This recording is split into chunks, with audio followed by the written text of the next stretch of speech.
podcast for the marketing industry. I'm Jennimai Nguyen, reporter here at Marketing Brew. And I'm Kelsey Sutton, editor. We are so thrilled to be recording this super special episode of the podcast in front of a live audience from FQ Beach at Cannes Lion. Thanks, you guys. Thank you so much for being here with us. This week was Kelsey and I's very first time here at Cannes Lion, so we've been taking it all in, doing our best, doing as much as we possibly can. And let me say, it was a whirlwind. Wouldn't you agree? Yes, and with this recording falling basically at the end of the week, I actually feel like people start leaving. Yes. So I feel like, again, newbies, we're learning. The festival officially goes through Friday, yes. But we have seen a lot. Mm-hmm. We have heard a lot. We have talked to quite a few people. And so we're sitting down here today to recap some of our biggest takeaways and themes that have come up in those conversations and everything we've seen along the Crusette. AI is keeping us all on our toes. So to help you keep your balance, Morning Brew Inc. created a new podcast with PwC called The Intelligence Shift. The 8-episode series covers the many ways AI is changing and disrupting different industries. Dan Priest hosts an A-plus roster of leaders who share their perspectives, experiences, and lessons learned. When you tune in, you can expect to hear about topics ranging from the music industry's reckoning with AI to how HR is using AI to find top talent. Each episode helps bridge the gap between the concept of AI and what it actually means for business. Get support that helps you feel steady in today's AI landscape. Listen to The Intelligence Shift wherever you get your podcasts. Yes, so much to see, so much to take in. So Kelsey, why don't you kick us off? What's one big theme that you've really noticed this week so far? Thank you. I think my first big thing, I sat down this morning and wrote down out some of them. Mm-hmm. I think my first one is offline is the new online. It really is. And say more. What does that mean? Yeah, so the reason I say that is we're really obviously living in an age of digital fatigue, and I heard over and over again that brands are really trying to figure out how to move people from online experiences out into the real world. So Pinterest very much is embracing that with their brand message, their brand strategy. When I talked to Yahoo's CMO, Josh Line, he very much was talking about intentional time spent online. And when I talked with Hinge's CMCO, Tamika Young, she also said the same thing. They're looking for ways to support getting their consumer base out experiencing things in real life, because I think that what they say is that really builds brand love and connection. What have you heard in that, Jennimai? So I think the distinction between being offline completely and being intentionally online and offline is really important.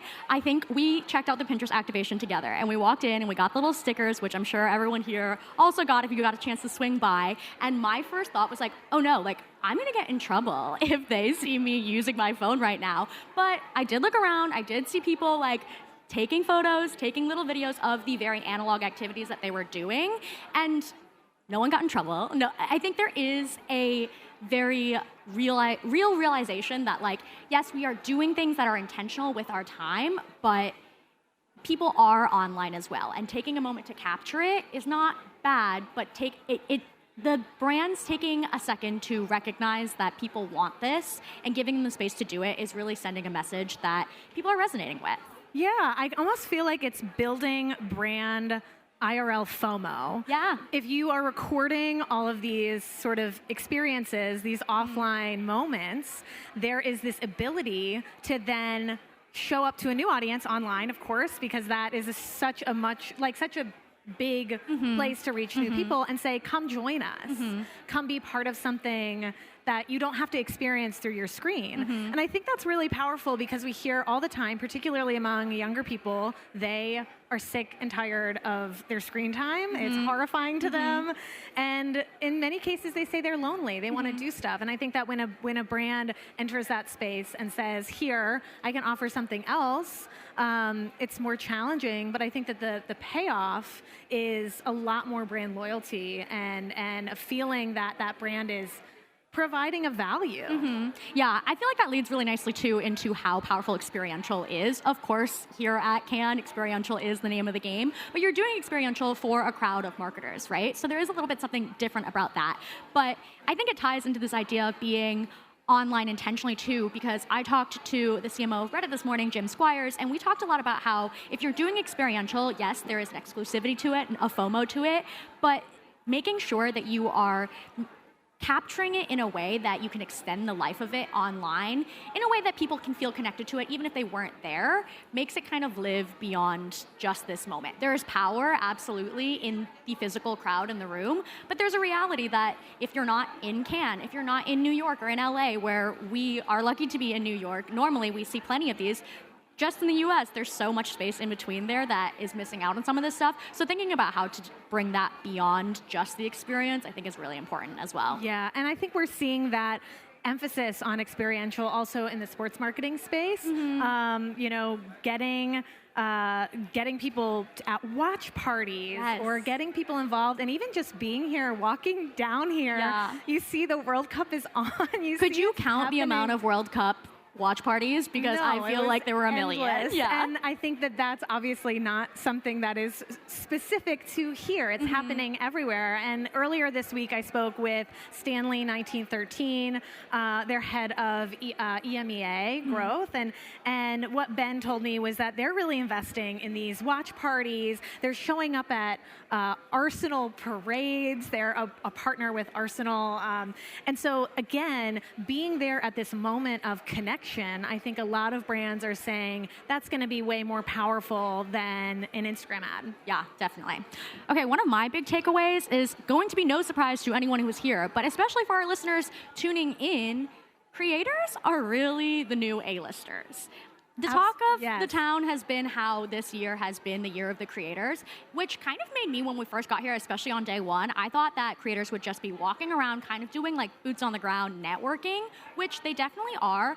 But I think the more powerful realization is that creators are doing this. They're sitting on panels, they're taking those meetings, and they are in these really big exclusive spaces that really represents how powerful the creator economy has become. And I think having them here and having them in these powerful, important rooms is really a representation of how far the creator economy has come so far. Totally, and I feel like the festival itself is acknowledging that. So this year was the first year that Lions Creators was a full 5 days. It wasn't just a little moment, it was the whole moment. And I think that really is an indicator of how powerful this is. Something that I loved hearing this week was I was talking with Sabrina Callahan, who's the SVP and Chief Digital and Marketing Officer of Southwest, and she said that creators and content creators have come up to her throughout the week and said, I love your brand, I want to work with you, let's do it. And I think that we, our reporter Katie Hicks and Marketing Brew co-host Katie Hicks also talked with people beforehand, and what they told her was a lot of people were expecting more creators to attend. There's more creator awareness of the importance of this. But the fact that it's the value of Cannes Lions, but now the creators are learning about that value and understanding the brain power, the decision-making power that is here on the ground. And I think that that's really transformational for the festival itself. Yes. Something that I was really curious about is just from the creator perspective, what are they actually getting out of being here if you had to ask them? So I sat down earlier this week with Colin and Samir, creators and hosts of the Colin and Samir Show, amongst many other things, and asked them that very question. And Colin and Samir have been going for several years now. So they kind of have a little bit of a veteran perspective, which I found very valuable. Whether you are a creator or wanting to be a creator, or you're just interested in how creators are experiencing the festival, Samir told me that his best piece of advice for creators coming is to actually have already reached out to the brands before you are on the ground in the south of France. You should be coming into this festival with intention and with an idea of who you want to work with, how you want to work with them, and probably already reaching out to them in their email inbox so that when you can find them here on the ground, you can set up those meetings. You're not just making a first impression, you're already in their brains, you're already in their business practices, so that you're really solidifying that process, which I think is something that, especially if you're coming for the first time like us, whether you are here as a reporter, as a creator, just knowing that intention is so important. Yeah, and also I think something that is really interesting to me is that creators, a lot of them might be coming here for the first time, second time. They might feel like the new kid on the block, but understanding that they are the A-listers, brands really want to tap into the consumer trust that creators have built with their audiences. And we know that that's so valuable, but especially at this moment where attention is so fractured and it's so difficult for brands to cut through the noise. Creator's a perfect way in. So it's an interesting time because you might feel like I'm a little out of my depth, but it's actually, no, you sort of have the upper hand in a lot of ways. And I think that's a real change. Yeah, definitely. I think something that's important for creators and brands to recognize too is that a lot of the value that they bring, something that Smear told me directly actually, is kind of a realization of the cultural relevance that a brand has. A lot of creators are here with a brand partner, and when a brand can bring them on stage and they come with this built-in audience, it's like, oh, we get it. We're with it. This is someone who everyone is paying attention to, or at least a very specific audience is paying attention to, and our values align with you in that way. And that, I think, just knowing your audience and knowing where their audience is super valuable as well. Something else I think has come up a few times this week related to that is that it's not just the big, enormous brands that want to work with creators. B2B marketing, they're starting to look at the creator space and going, how can we use and leverage creators, their humor, their sensibility, and target different audiences? And I think that, there is an opportunity there, an untapped opportunity. It's very much on the ground floor, but there are brands experimenting with that and saying, how do we market something to a business audience? But Josh Line, again from Yahoo, said to me, business audiences are consumers too. Like, just because you're at work or like looking to get a B2B product doesn't mean that you suddenly don't have a sense of humor or aren't willing to be entertained or something like that. And I think I think creators will help forge that path into non-boring B2B marketing. Yeah, definitely. I mean, let me tell you, even just coming home every day, opening my own feeds to do a little scrolling before bed. Sorry, it's the way I go to bed, even though I wish it wasn't. I'm seeing B2B creators just push to my feed. I actually think B2B creators are doing some of the most interesting creator work while they're here, because this is their content. This is what they talk about normally. So they're like, this is my Super Bowl. This is exactly where I need to be and what my followers want to see. So I think the growth of that specific sector in the creator economy will be something to watch for a while. Yeah, definitely. All right, Kelsey, you talked with 1 million people this week because we did also do a video series that is living on our LinkedIn and on our website, which if you're curious about all those conversations, you should definitely check out. But tell me something else that you dug into in these videos. Okay, I have a little bit of a hot take. Go nuts. But I think in the marketing world, millennials are officially dead. R.I.P. R.I.P. It's all about Gen Z. I really think that it was on full display throughout the week. Obviously, millennials still are buying things and are important, but they are not driving the culture anymore, and the brands are pivoting. I talked to quite a few brands who are talking about how they are thinking about positioning their brands, reinventing their brands in some cases to target and be attractive to those younger audiences. I talked with the CEO of PacSun, Bree Olson. I think she's been at a couple speaking engagements, so you may have heard from her earlier this week as well, but she is really focused on that. And I think the thing that is so interesting to me is that it's not like you just some of the things we were talking about offline, that is an insight that is coming from Gen Z.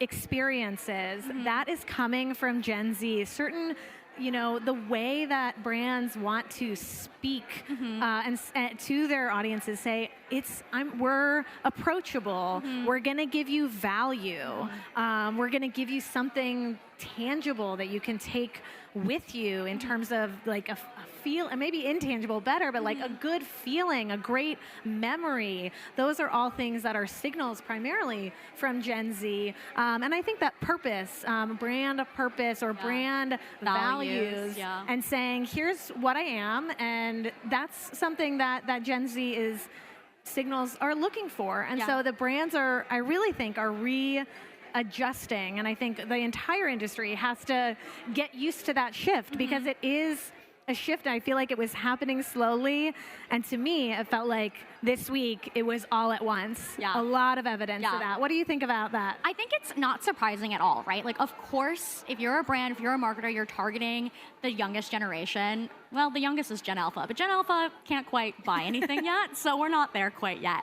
But it's not surprising that the youngest generation drives culture. I think what makes it make a ton of sense is kind of funny because it ties back into the idea of like being offline and being intentionally online. Gen Z probably gives marketers so much data from their online activity, right? They're craving this offline experience because they do inherently, they've grown up online. They've spent their education online. I could go into a whole wormhole about how like education has changed so much because of the technology and the way that we learn now is all online. But because their lives are so online, there's so much to dig into and to serve that it makes sense that the shift is not only going that way because of culture, but because there's so much to respond to that could set you apart as a brand, even if everyone is going the Gen Z route naturally. Yeah, and I think that that's actually also affecting how brands are thinking about experiences. I talked with Julie Towns, who's the SVP of Product Marketing and Product Operations at Pinterest, and she said she's been really surprised by how much Gen Z is willing to and is interested in sort of conversational search. So they built out Ask Pinterest, which is it's an experiment, but it's a separate app where you can really getting Ask Jeeves. Yes, yeah, but it's really designed to be a conversational experience. It's powered by AI to do that, and Julie said, that was a surprising insight, but we have to meet that moment, and so I think that's going to change the product experience too. So millennials need to buckle up. Things are going to be starting to be designed for someone that's not you. Yeah, definitely. It reminds me of a conversation I actually had earlier this year with some folks at PwC about how as Gen Z and Gen Alpha grows up with conversational AI and chatbots being really like a normal facet of life, that is something that marketers have to think about. Not only how they show up in these agents, but the messaging and the way that they are like actually interacting with the Gen Z or Gen Alpha consumer, because of the natural integration in these younger audiences' lives, they're going to be able to sniff out when you're not doing it well. So putting that attention on it now is paramount for sure. Yeah, absolutely. And I feel like, the conversation around AI in general has really changed. Yes. What do you think about, what do you make of all of it? I mean, of course we knew that AI was going to be a huge conversation here. It's been a huge conversation in the industry. I actually can't tell you since when. It feels like it's been for ages. But I think I still was struck by the fact that for a creativity festival, there sure was a whole lot of tech talk across these panels. I normally cover a lot of social media and entertainment marketing, so I made sure to swing by both TikTok and NBCU earlier this week, and both companies announced ad tech solutions or enhancements to existing products. And I think that the focus on that was a little bit surprising to me because I think of these spaces as inherently creative spaces. And that's not to say that they did not also have a ton of focus on the creative, but I think there's so much integration of tech, particularly AI, into the creative process, whether that's on the advertiser side and when you're building campaigns, when you're looking for strategies, or on the actual creation side. I'm curious how you've seen it come out in that way as well. Yeah, I feel so. Jasmine Sheena is one of our reporters, and she talked with a lot of folks before we got here about how she was expecting a lot of pragmatism in the AI space, like going from and I think integration fits into that as well. Like, how is it actually working? Yeah. Like, this is what we're actually doing, and I think there's a lot less, at least from my sense, a lot less pie in the sky, like. This is going to change everything, to like, here's how it actually is working. I think it's kind of interesting, though, because I moderated a panel with the Harris Poll and the 4As. They did a joint study along with Infillion about consumer trust and AI. And consumers said the results were that they feel very fatigued by AI in marketing, whether that's in the copywriting or in the creative itself. They said we're less likely to trust ads that we believe to be AI generated, and we are less likely, we'll think less less highly of a brand that is doing that. And they also said that AI feels like sort of a catch-all. And I think that's a real tension at this space, especially because I think a lot of the marketing community is looking for how is this technology being applied in a smart sort of way. And I think there's a little bit of an education gap, but I also think that there's a little bit of a perception gap.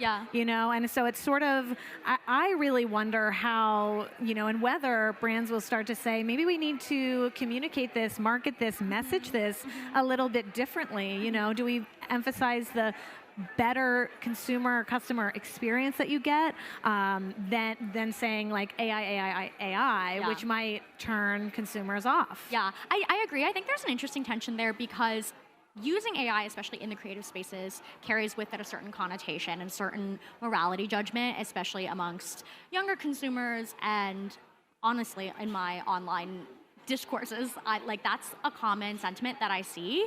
I spoke with Jared Carnison, Adobe's head of creators, earlier this week, and he talked a lot about how Adobe's usage of AI is very intentional and they are very clear about labeling AI.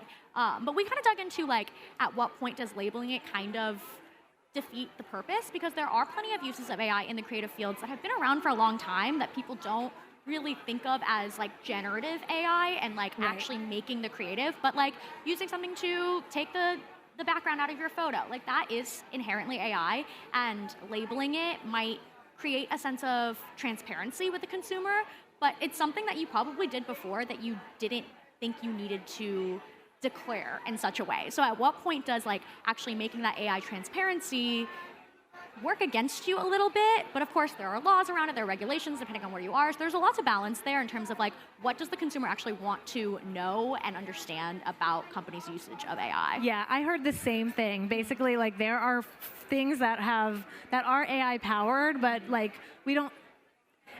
has sort of become this big catch-all for tech, you know, and it's that could be, I think that the perception on that is changing a little bit. So I just think that's a really interesting sort of thing. I know this is a creative festival, so and part of why we are all here is to look at the amazing work. And I wondered, have you gotten a chance to look at some of the winners from the week?